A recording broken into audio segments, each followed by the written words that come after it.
Let's get more now. Nick Harper, SABC News correspondent, is joining us live now to give us a sense of how things are looking in Washington, D.C. Nick, I do hope you can hear me. They were expected to arrive in Dallas International Airport outside Washington this evening.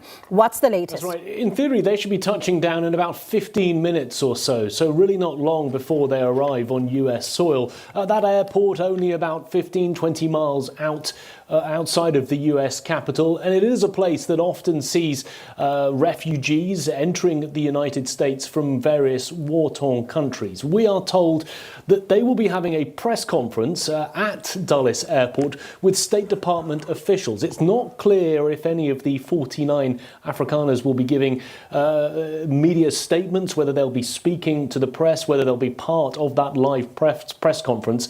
But we are told that State Department officials will be speaking to give some sort of update. And then we're told that some of those white farmers will be flown on to different locations around the country. Some of them have chosen to go to different US states like Texas, Minnesota, Alabama, Idaho, and the expectation is that those flights could happen quite quickly, either later today or first thing tomorrow. And we're also told that temporary accommodation has been set up for them in their different locations. Now, those might be a hostel or a hotel, the idea being that that is just a short-term placement for them while they look for longer-term housing. But they're also being told that arriving here in the United States gives them that privileged status of a refugee, but they are expected to find employment as quickly as possible. However, they will be eligible for government benefits, things like out-of-work unemployment pay, should they so need it. And by being here in the United States under this fast-tracked program, it gives them the opportunity to have a path to citizenship. Further down the line, they will be able to become US citizens if they so chose. So it is something that the Trump administration wanted to make happen, and they have done very, very quickly, because normally these type of relocation programs for people in other countries around the world would take somewhere in the region of 18 months to 24 months.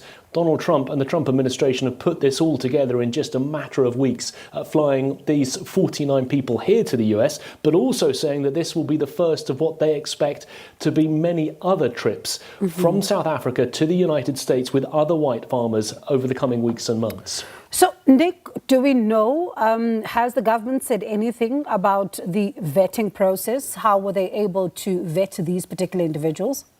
I think you were asking about how they managed to get the individuals. They opened up a process for people to be able to apply. Some differing numbers on the number of people that applied. Some figures suggest as many as 8,000 people came forward asking to be relocated to the United States. Another figure suggested that only 100 were deemed to actually be eligible, and now it is 49 who are being flown here to the US.